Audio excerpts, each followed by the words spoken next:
Prezados irmãos, graça e paz, estamos de volta. Mais um estudo indutivo no Evangelho de Mateus. Hoje o texto, Mateus capítulo 8, do verso 28 ao verso 34, usando aí o método indutivo, observação, interpretação e aplicação. Te convido à leitura da palavra de Deus. Tendo ele chegado à outra margem, a terra dos Gadarenos, vieram-lhe ao encontro dois endemoniados, saindo dentre os sepulcros, e a tal ponto furiosos que ninguém podia passar por aquele caminho. E eis que gritaram: Que temos nós contigo, ó Filho de Deus? Vieste aqui atormentar-nos antes do tempo? Ora, andava pastando não longe deles uma grande manada de porcos. Então os demônios lhe rogavam: Se nos expeles, manda-nos para a manada de porcos. Pois ide, ordenou-lhes Jesus, e eles, saindo, passaram para os porcos, e eis que toda a manada se precipitou despenhadeiro abaixo, para dentro do mar, e nas águas pereceram. Fugiram os porqueiros, e chegando à cidade, contaram todas estas coisas, e o que acontecera aos endemoniados. Então a cidade toda saiu para encontrar-se com Jesus, e vendo, lhe rogaram que se retirasse da terra deles. Mateus 8, de 28 a 34. Vamos orar ao nosso Deus e pedir a iluminação do Espírito Santo. Te convido nesse momento. Senhor, nosso Deus, nosso Pai, rogamos que o Teu Espírito toque no nosso coração e nos dê compreensão, entendimento, discernimento para compreender e para aplicar o Teu ensino, a Tua palavra na nossa vida. Oramos assim em nome de Cristo Jesus. Amém. Irmãos, observações, depois interpretação e por fim aplicação. Então vamos aqui nas observações. Nós já lemos o texto, né? A cura de dois endemoniados nessa região chamada, na região da cidade chamada Gadara. Então dois endemoniados gadarenos. Primeira pergunta: ao atravessar o mar da Galileia, Jesus entraria em território não judeu? Jesus estava de um lado do mar, resolveu atravessar para o outro lado do mar da Galileia. Esse outro lado, para onde ele foi, era uma região que não pertencia a Israel? Essa é a pergunta. Isso vai nos ajudar a interpretar o texto. Sim, a resposta é que Jesus decidiu visitar um território que não fazia parte de Israel. Essa região conhecida na Bíblia como Decápolis. Eram 10 cidades romanas que adotavam o modelo grego de governo e não fazia parte de Israel. Então Jesus decidiu pregar o evangelho naquele lugar. Tinha uma cidade chamada Gadara, então quando ele chega nesse território de Gadara, é essa história que nós lemos. Então Jesus saiu de Israel e foi para um outro país, podemos colocar dessa forma. Desde que Jesus decidiu entrar naquele território gentílico, quais foram as reações do diabo? Então aqui nós podemos pensar assim: desde que ele decidiu entrar naquele país, naquela região, nós podemos observar, provavelmente o diabo tentou matar Jesus no mar. Enquanto ele estava no mar, houve um forte temporal, né? O barco quase afundou. Agora, quando ele chega à região de Gadara, assim que ele desce do barco, já na praia, vem ao encontro dele o quê? Esses dois endemoniados. E o texto fala que eles eram muito violentos, que o povo tinha medo, né? Então, a gente vê a oposição satânica. É como se quisesse impedir Jesus de chegar àquela região. Como se não quisesse permitir que Jesus pregasse naquele território não judeu.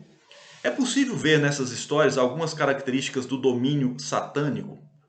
Então, essa história que nós lemos, se vocês lerem os textos paralelos de Marcos 5 e Lucas 8, quais são as palavras que estão registradas aí? São palavras que demonstram violência, agressividade, automutilação. Fala que eles se cortavam, esses dois endemoniados se cortavam. A gente vê uma depravação da imagem de Deus no ser humano. Eles andavam nus, né, acorrentados. Eles viviam nos cemitérios, nos sepulcros. Então há uma depravação da imagem humana, né, a imagem de Deus no homem. Então a gente vê a ação demoníaca aqui nessas histórias, né? Eram pessoas muito violentas e o povo tinha medo até de chegar perto desses dois homens, né? E também nós podemos observar na questão dos porcos, quando os demônios entram nos porcos, até os porcos ficam descontrolados, né? E se precipitam num abismo e morrem afogados. Então é um quadro para mostrar o que acontece quando o diabo, quando demônios estão dominando, né, Então é violência, agressividade, automutilação, depravação da imagem do homem. Outra questão aqui de observação. Os endemoniados saíram de que local para se encontrar com Jesus? Quando Jesus desce do barco, chega na região de Gadara, de onde vêm esses endemoniados? O texto aí no verso 28 fala que eles vieram dos sepulcros. Então eles estavam vivendo ali no cemitério, entre os túmulos. Eram como se fosse uma pessoa, um morto vivo, né? Uma situação assim muito triste. Então eles saem dos sepulcros para se encontrar com Jesus. Quem, de certa forma, respondeu a pergunta feita sobre Jesus no verso 27. Então, observemos o verso 27, é o contexto anterior do texto aqui, ó. O verso 27 é a história da tempestade. Aquela história da tempestade, ela termina com uma pergunta. E maravilharam-se os homens, dizendo: quem é este que até os ventos e o mar lhe obedecem? Então, quando Jesus repreendeu o vento, o mar acalmou, as pessoas ficaram maravilhadas e perguntando: mas quem é este homem que até os ventos e o mar lhe obedecem? E aí encerra a história da tempestade com essa pergunta. E na sequência vem essa história dos dois endemoniados. A pergunta é: quem que respondeu essa pergunta? Quem é este que até os ventos e o mar lhe obedecem?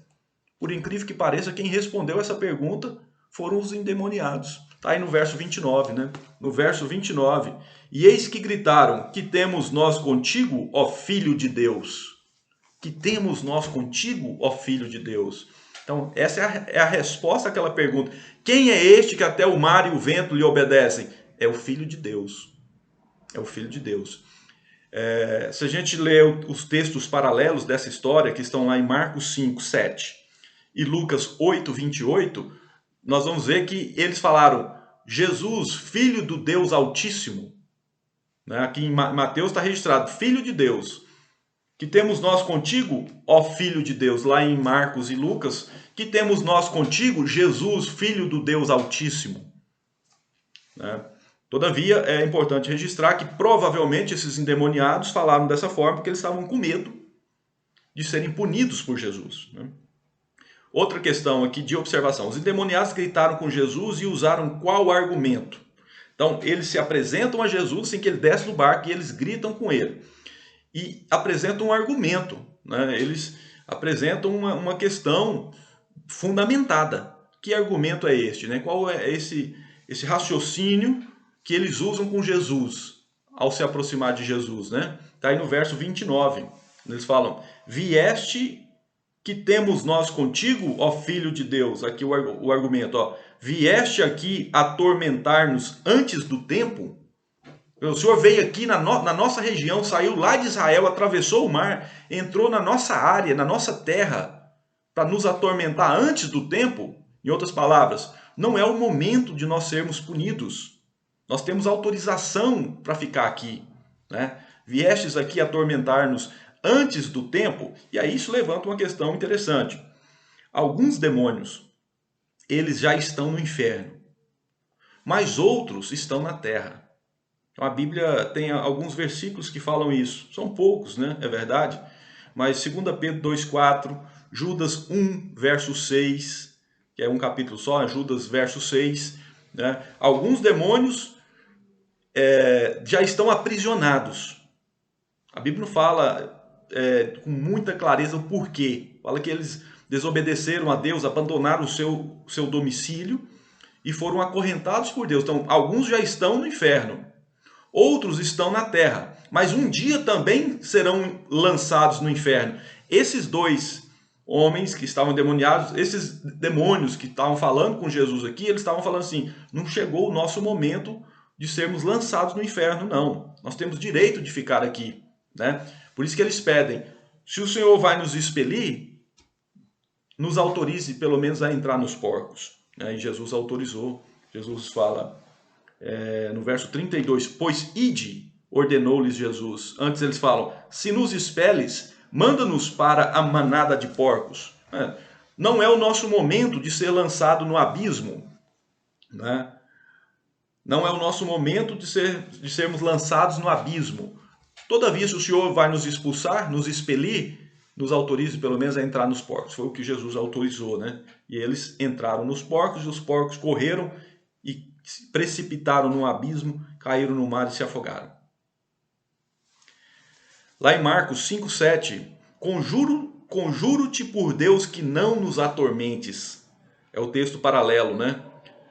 Conjuro-te por Deus que não nos atormentes. Então eles estavam com medo de Jesus. Com medo de Jesus. Outra questão aqui, Jesus deixou uma multidão. Aqui é um resumo dessa história para nós analisarmos a reação do povo lá da região de Gadara. Qual é o contexto? Jesus estava em Israel, do lado de um lado do mar da Galileia que pertencia a Israel, aos judeus, né? Então Jesus estava lá, tinha uma multidão em volta dele, conforme o verso 18 aí do capítulo 8. Pessoas querendo Jesus, querendo seguir a Jesus. Mesmo assim, Jesus decide, com os seus discípulos, entrar num barco e atravessar para o outro lado. Deixa aquela multidão lá e vai só os discípulos para o outro lado, para essa região que não pertencia a Israel. Né? Durante essa travessia, Jesus foi acusado e desrespeitado pelos discípulos. Porque ele estava dormindo e surgiu a tempestade. Aí eles falam, o senhor não se importa? Nós vamos morrer, o senhor não está se importando conosco? Então ele é desrespeitado pelos discípulos. Aí ele repreende, nós já estudamos isso, ele repreende a tempestade e o mar se acalma. Quando ele desce do barco, esses dois homens chegam à presença dele, né? E Jesus demonstra compaixão a essas pessoas. Jesus expulsa esses demônios que eram furiosos, violentos, né? O povo tinha medo, viviam no cemitério, né? Nos sepulcros, andavam sem roupa, está lá em Lucas 8:27, andavam nus, né? Eles se cortavam, eles já tinham sido presos com correntes, mas eles eram fortes e arrebentavam as próprias correntes. Então acontece isso. E Jesus cura esses dois homens, Jesus expulsa esses demônios, essa legião de demônios, né? E quando usa essa expressão legião, na época a legião romana tinha 6.000 soldados. Então, para mostrar que eram muitos demônios que estavam nesses homens. E Jesus faz esse ato de amor. E qual foi a reação do povo lá da cidade de Gadara? Que aqui é o ponto que eu quero chegar, né? Qual foi a reação a esse ato de amor, de libertação de Cristo? Como que o povo daquela cidade reagiu? Está aí no verso 34, né? Então a cidade toda saiu para encontrar-se com Jesus. Mas será que foi para adorar Jesus? Foi para agradecer? Não. E vendo, lhe rogaram que se retirasse da terra deles. Então aquele povo que não pertencia a Israel não agradeceu a Cristo pela libertação, pela cura daqueles homens. Pelo contrário, Senhor, por favor, volte para a sua terra. Vá embora. Nós não queremos o Senhor aqui. Então eles pedem para Jesus se retirar da terra deles. E Jesus volta para Israel. Né? Aí para finalizar essa primeira parte aqui de observação, por qual razão não receberam Jesus? Por qual razão aquelas pessoas lá da região de Gadara não receberam a Jesus Cristo? Diversas razões. Provavelmente o medo do desconhecido, o medo do poder de Cristo. Quando eles viram aqueles dois homens sãos, vestidos, tem um texto paralelo que fala, ao lado de Jesus, conversando normalmente com Jesus, eles ficaram com medo daquele poder, medo do desconhecido, medo do poder de Deus. E também é possível que medo de prejuízos econômicos, porque eles tinham perdido muitos porcos, aproximadamente 2.000 porcos.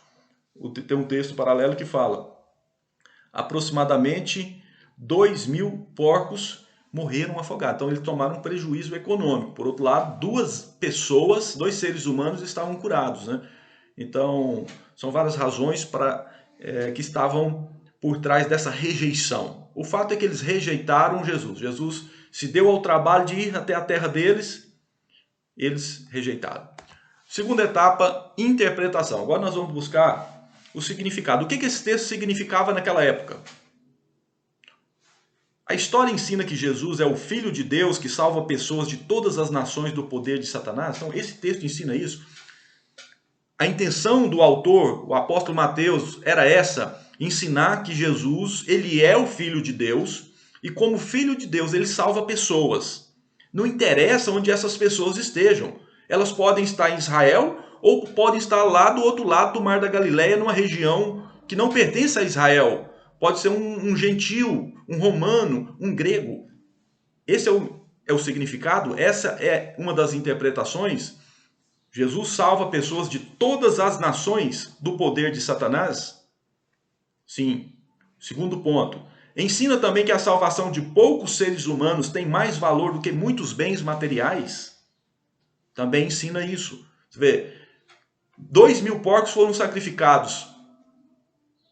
Jesus não lamentou isso. Não é que ele deseja a morte de animais, nem foi ele que matou os animais, né?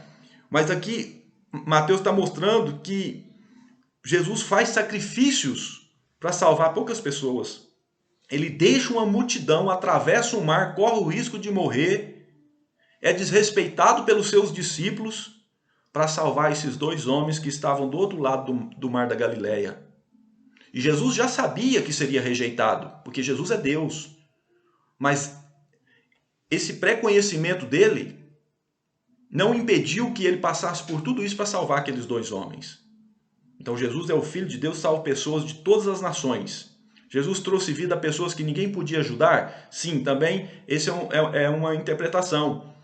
Ninguém podia ajudar esses homens. O texto fala que eles já tinham tentado de tudo. Não conseguiam melhorar a vida daqueles 2. Né? Eles foram acorrentados, eles estavam vivendo marginalizados. Ninguém queria chegar nem perto, tinha medo.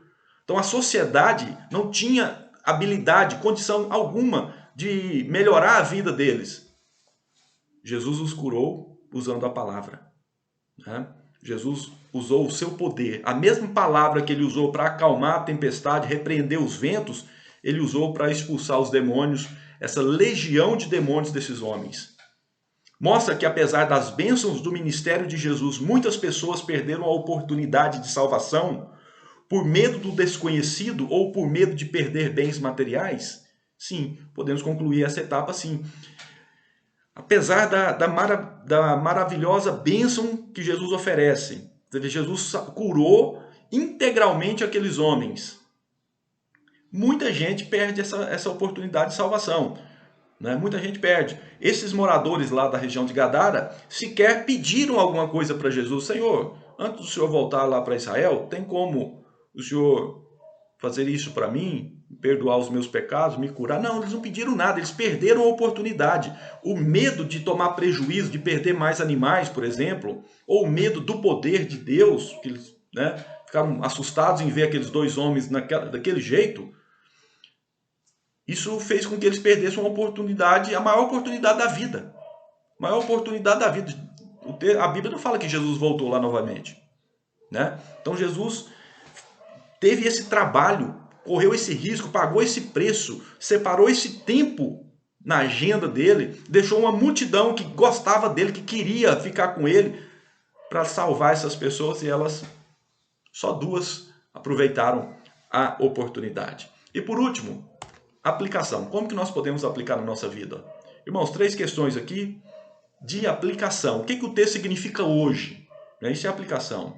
O que o texto significava naquela época? É a interpretação. E o que o texto significa hoje? É a aplicação. O que ele nos ensina hoje? 3 pontos. Primeiro, muitas igrejas têm dificuldade para pregar o evangelho para pessoas desprezadas e oprimidas pelo diabo. Hoje. Tem igrejas que têm dificuldade para pregar para pessoas assim, pessoas que estão sendo marginalizadas, desprezadas, oprimidas pelo diabo, marginalizadas pela sociedade, pessoas pobres, pessoas doentes, pessoas dominadas pelo diabo. Tem igreja que tem dificuldade? Né? Sim, infelizmente. Tem igrejas que não trabalham com pessoas assim. É como se não compensasse. A gente fala, não compensa o investimento. Lá é uma região muito complicada. Lá é uma região dominada pelo diabo. Lá o evangelho vai enfrentar muita resistência. Então é como se fosse assim, não compensa sair daqui, desse lado do Mar da Galileia, para atravessar e ir para lá, não. Nossa região é aqui, nossa área é aqui. Infelizmente tem igrejas que falam isso, tem pessoas que falam assim, né? Quer dizer, nós vamos sair de um lugar onde a gente é querido para entrar num lugar onde a gente vai ser perseguido, onde o nosso trabalho não vai ser valorizado, não vai ser recompensado, não vai ter gratidão? Para quê? E para salvar poucas pessoas?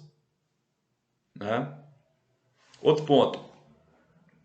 O risco de rejeitar Jesus e perder a maior oportunidade da vida existe hoje em dia pelos mesmos motivos dos gadarenos.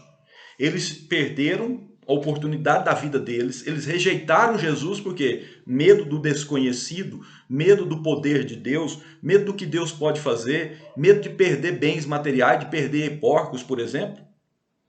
Sim. Quantas pessoas perdem de forma parecida a oportunidade de se encontrar com Cristo, de ter a vida transformada por Jesus Cristo, o Filho de Deus, o Filho do Altíssimo, porque tem medo de tomar prejuízo, né? E por último, quando a igreja penetra novas fronteiras com o evangelho, pode esperar oposição mais intensa de Satanás? Quando a igreja penetra novas fronteiras com o evangelho, pode esperar oposição mais intensa de Satanás? Jesus penetrou uma nova fronteira nessa história e teve uma oposição mais intensa. Uma legião de demônios. Sim, então isso acontece. Então, quando a igreja de Jesus, ela entra nessas novas fronteiras, nessas regiões que ainda são dominadas pelo diabo, a oposição do diabo costuma ser mais intensa. É isso aí, muitos missionários falam isso, né? Que chegam em locais onde não tem o cristianismo e eles começam ali a pregar, a oposição é maior, as dificuldades, né? Países pagãos, ou um bairro mesmo, né, do nosso país, onde tem pouco evangelho, tem poucas igrejas verdadeiras, igrejas evangélicas que pregam o evangelho verdadeiro. Quando uma igreja vai lá e começa a pregar a verdade, que é a salvação por meio de Cristo Jesus, as oposições, o diabo, os demônios se levantam, né? Então essa história nos ensina bastante. Irmãos, concluímos aqui o nosso estudo desse texto. A cura de 2 endemoniados gadarenos, Mateus 8, de 28 a 34. Eu agradeço aos irmãos que estão seguindo a nossa série aqui de estudos indutivos do Evangelho de Mateus. Que você participe de um pequeno grupo, é sempre o conselho que eu tenho deixado aqui. Pode usar esse material, na descrição do vídeo tem um material em PDF para você usar nos seus pequenos grupos. Que Deus continue nos abençoando e permita que na próxima semana entremos no capítulo 9 do Evangelho de Mateus, uma semana protegida, uma semana na presença do nosso Senhor Jesus Cristo.